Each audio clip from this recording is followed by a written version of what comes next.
Hello everyone.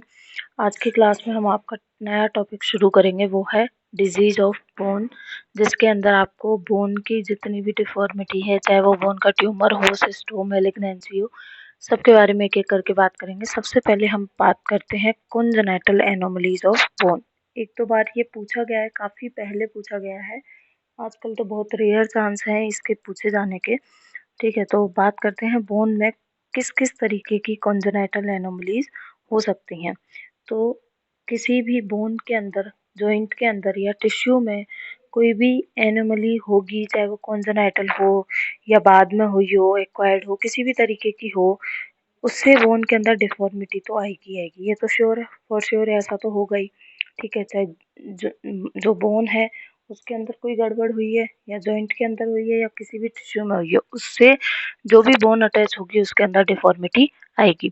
या congenital acquired दोनों हो सकती है, बट मोस्टली क्या होती है, ये एक्वायर्ड ही होती है। कॉन्जेनिटली डिफॉर्मिटी रेयर होती है। जो एक्वायर्ड है, जैसे फ्रैक्चर हुआ बाद में, यही चीज़ें हमें ज़्यादा देखने को मिलती हैं। कुछ डिफॉर्मिटी बर्थ पर प्रेजेंट होती हैं, जैसे क्लब फुट है, ठीक है, और कुछ बाद में होती हैं, जैसे स्पाइना बाइफिडा। ठीक है, तो कुछ बर्थ पर भी होंगी, कुछ कॉन्जेनिटल तो बर्थ पर ही आपको पता चल जाती है कि इसको ये वाली बोन एनोमली है। कुछ थोड़े टाइम बाद, कुछ वीक बाद, कुछ मंथ बाद पता चलती है। तो सबसे पहले कॉन्जेनिटल एनोमली के अंदर हम बात करेंगे कॉन्जेनिटल टेलिपस इक्विनस वायरस, यानी कि CTEV। पूछा जाता है एग्जाम में, 2 मार्क्स में भी पूछ सकते हैं इसको। तो CTEV द्वारा क्या होता है, जो फुट होता है, पैर होता है, उसकी डिफरेंट डिफरेंट एनोमली आपको देखने को मिलती हैं इसके अंदर, और उनको डिस्क्राइब किया गया है CTEV के अंदर, यानी कि कॉन्जेनिटल टेलिपस इक्विनस वायरस के अंदर। ठीक है, CTEV के पेशेंट आपको, जैसे 1000 बच्चों की बर्थ हुई है तो उनमें से एक बच्चा तो आपको CTEV का देखने को मिल जाएगा। टाइप ऑफ फुट डिफॉर्मिटी, सबसे पहले आता है इक्विनस। इक्विनस में होगा क्या, आपने देखा होगा कई बच्चे जो है वो टो पर चलते हैं, यानी कि इस तरीके का पैर हो जाता है उनका, जो टो पर वॉक करते हैं। इस डिफॉर्मिटी में फुट जो होता है प्लांटर फ्लेक्शन में फिक्स हो जाता है, यानी कि देख लियो ऊपर उठ गया, तो इसमें प्लांटर जो रीजन है उसका क्या हो जाएगा, फ्लेक्सर हो जाएगा, और उसी फ्लेक्शन हो जाता है और उसी कंडीशन में वो फिक्स हो जाता है, इसीलिए बच्चा जो है वो टो पर मूव करता है। और इस कंडीशन को, या इस तरीके का उसका पैर हो जाता है, तो उसको कहते हैं टेलिपस इक्विनस। क्लियर है, टेलिपस इक्विनस।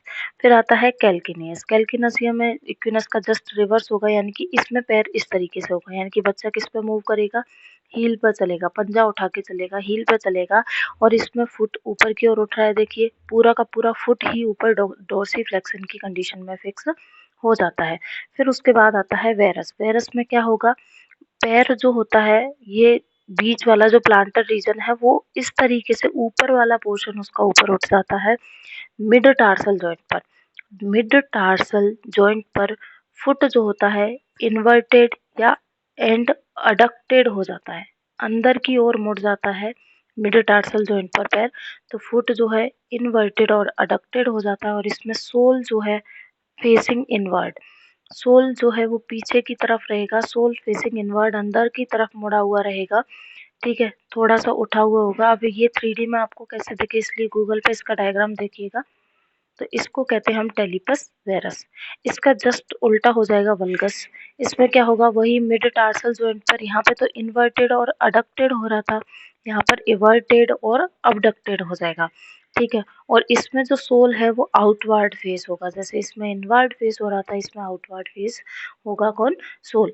फिर आता है कैवस। कैवस में क्या होगा, फुट की लॉन्गिट्यूडनल आर्क जो होती है एक्सीरेटेड हो जाती है, इस तरीके से पूरा का पूरा पंजा जो है बीच से ऊपर उठ जाएगा, लॉन्गिट्यूडनल आर्क जो है वो ऊपर की ओर एक्सीरेटेड हो जाएगी कैवस के अंदर। प्लेनस में क्या होगा, लॉन्गिट्यूडनल आर्क एकदम पूरा का पूरा पंजा ही फ्लैट हो जाता है, क्योंकि अभी हम नॉर्मल पैर रखते हैं तो हमारा पूरा फुट है वो जमीन को टच नहीं करता है, कुछ पार्ट आर्क शेप में रहता है, लेकिन यहाँ पे पूरा का पूरा प्लानस प्लेनस के अंदर पूरा का पूरा जो फुट है वो क्या हो जाएगा, फ्लैट हो जाएगा।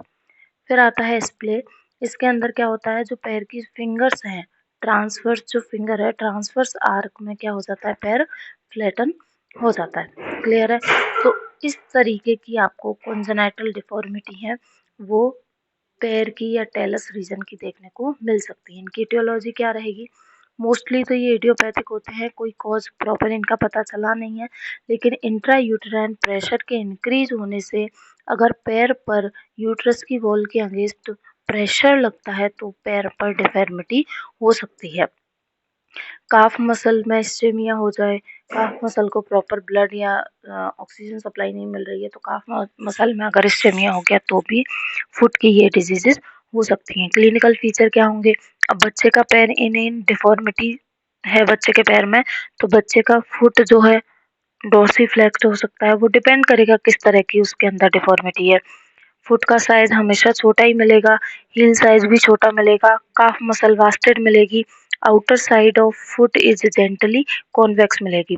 पैर की आउटर साइड कैसी मिलेगी? कॉन्वेक्स मिलेगी। इन्वेस्टिगेशन में वैसे ही आप इंस्पेक्शन करके भी डायग्नोस कर सकते हो, तो लिख लेना यहाँ पे, इंस्पेक्शन भी लिख लेना। एक्सरे करवाएंगे, एमआरआई करवाएंगे। एक्सरे करवा करके हम उसका जो उसका टाइलस का जॉइंट है, कैल्केनियम है, इन सब के अंदर डिफॉर्मिटी को देख सकते हैं। ट्रीटमेंट क्या है?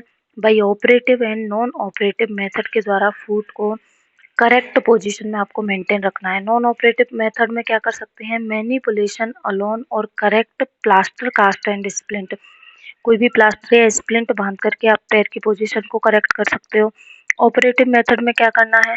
अगर किसी सॉफ्ट टिश्यू की वजह से बोन में डिफॉर्मिटी है तो उस सॉफ्ट टिश्यू को रिलीज कर दीजिए। ठीक है, इसके अंदर एक आता है लिजारोव्स टेक्निक के द्वारा इसमें ऑपरेशन किया जाता है। ये टेक्निक का नाम याद रख लेना।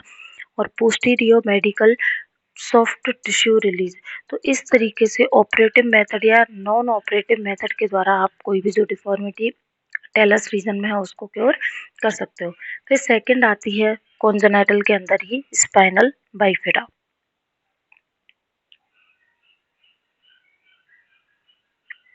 स्पाइना बाइफिडा में क्या होता है? इसमें डेवलपमेंट है, यानी कि बच्चे की जब इनसाइड वॉर्म ग्रोथ चल रही है तो उस डेवलपमेंटल पीरियड के दौरान स्पाइनल कैनाल में नर्व एलिमेंट की क्या हो जाती है? एनफोल्डिंग नहीं हो पाती है सही तरीके से। इसकी वजह से जो नर्व एंडिंग है वो स्पाइन के बाहर आकर एक गुच्छे के रूप में हो जाती है, जिसको हम स्पाइना बाइफिडा कहते हैं।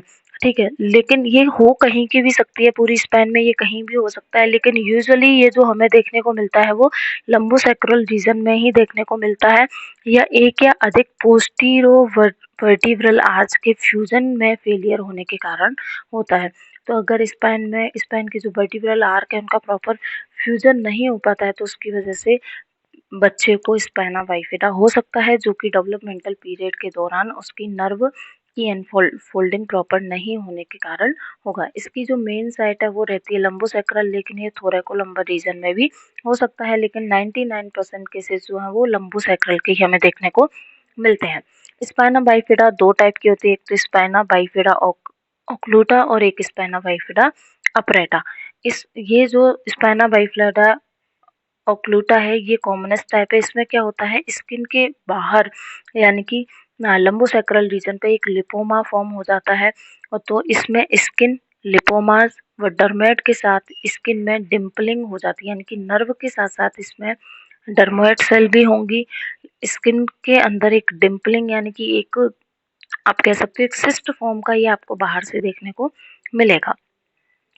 ठीक है, ये और जो स्पाइना बाइफिडा अपरेटा है ये माइलोमेनिंगोसील हो सकता है, ये कैंसर कार्सिनोजेनक हो सकता है। इसमें स्पाइनल कॉर्ड व नर्व रूट एक सैक के फॉर्म में बल्ज हो जाती है। आपने देखा होगा इस तरीके का सैक है बच्चे की स्पाइन रीजन पर हमें देखने को मिलेगा, और इसकी वजह से बच्चे में कोई ना कोई न्यूरोलॉजिकल जो डिफॉर्मिटी है वो हो सकती है, चाहे उसके पैरों का पैरालिसिस हो जाए, पैरों से वो चलना बंद हो जाए, या जो पैरों की काफ मसल से उनकी ग्रोथ रुक सकती है। तो किसी भी तरीके की इसके अंदर डिफॉर्मिटी उसके अंदर हो सकती है। क्लिनिकल फीचर क्या आएंगे? बच्चे को स्पाइनल बाइफिडा है तो मोटर या सेंसरी पैरालिसिस हो सकता है, विसरल कोई भी विसरा का पैरालिसिस हो सकता है लंबर रीजन वाले का, इनकॉन्टिनेंस ऑफ यूरिन और फीकस हो सकता है, क्योंकि जो नर्व सप्लाई है अगर वो रेक्टम की ओर जाती होगी या ब्लैडर की ओर जाती होगी तो उसकी वजह से वो यूरिन और फीकस को होल्ड नहीं कर पाएगा, तो उनकी इनकम्पिटेंस भी हो सकती है। इन्वेस्टिगेशन में हमें एक्सरे करवाना है कहाँ का? स्पाइन का। सीटी स्कैन और एमआरआई करवा सकते हैं।